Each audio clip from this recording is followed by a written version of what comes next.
A radiação é um fenômeno físico presente na natureza, caracterizado pela emissão e propagação de energia por meio de ondas eletromagnéticas ou partículas em movimento acelerado. Esse fenômeno pode ocorrer no vácuo ou em um meio material. A radiação é classificada quanto à sua natureza e quanto à sua maneira de interagir com a matéria. Então, quanto à sua natureza, a radiação é classificada da seguinte forma: radiação natural são aquelas que ocorrem na natureza de maneira espontânea e sem equipamentos desenvolvidos pelos seres humanos. Então, como exemplo, temos a luz branca, que é originada do Sol através de reações nucleares. Temos também a radiação artificial, que são aquelas originadas de equipamentos desenvolvidos pelos seres humanos, onde as partículas são de alguma forma aceleradas. Então, a gente tem como exemplo o raio-x, onde os elétrons sofrem um certo tipo de aceleração.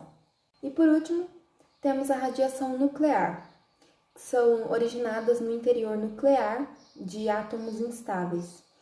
O núcleo de um átomo é considerado instável quando esse apresenta aproximadamente 84 prótons ou superior a isso. E na natureza, existem 3 tipos de radiação nuclear. A primeira é chamada de radiação alfa, a segunda, radiação beta, e a terceira, radiação gama.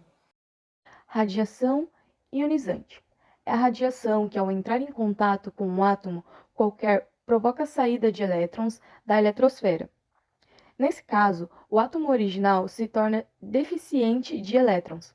Dessa forma, provocam ionização e excitação nos átomos e nas moléculas, e o que pode modificar completamente a estrutura das mesmas. Como exemplo, esse tipo de radiação pode danificar extremamente moléculas de DNA, causando mutações. Os exemplos mais clássicos desse tipo de radiação são a radiação alfa, radiação beta e a radiação gama. Radiação não ionizante é a radiação que, ao entrar em contato com o átomo, não provoca a saída de elétrons da eletrosfera. Nesse caso, os átomos originais não ficam ionizados e permanecem estáveis. Em outras palavras, não provocam ionização e excitação nos átomos e nas moléculas. No entanto, não modificam a estrutura das mesmas. Como exemplo, podem ser citadas o infravermelho, micro-ondas, luz visível, etc. O conceito de calor está intimamente ligado ao conceito de energia. De certa forma, o calor pode ser entendido como sendo um fluxo de energia, em outras palavras, em trânsito. Se o calor transporta energia, quer dizer que ele pode ser considerado uma onda.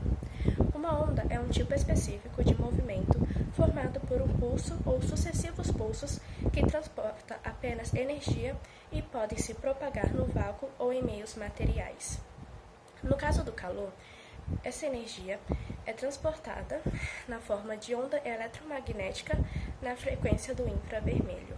Se um corpo está em uma determinada temperatura, ele emite radiação. Essa radiação, por estar ligada à temperatura, é chamada radiação térmica. Isso quer dizer que todos os corpos, por possuírem determinadas temperaturas, emitem radiação. Então, quando um corpo emite mais radiação do que absorve, ele se aquece. Caso contrário, ele resfria.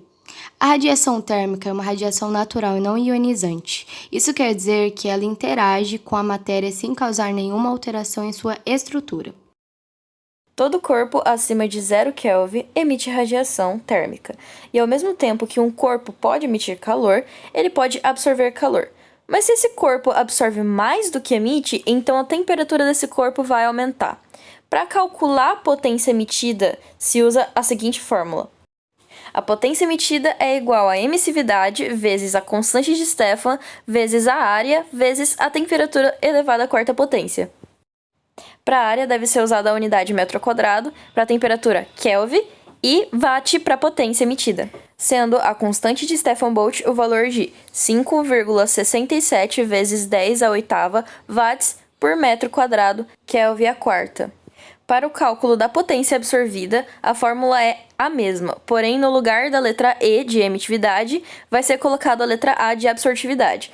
E se as temperaturas do ambiente forem diferentes da temperatura do corpo, haverá um fluxo líquido de energia, Com as duas fórmulas anteriores, é possível calcular a potência líquida, que nada mais é do que o resultado entre a multiplicação entre a emitividade, o ambiente, a constante de Stefan, a temperatura elevada à quarta potência do ambiente, menos a temperatura elevada à quarta potência do corpo.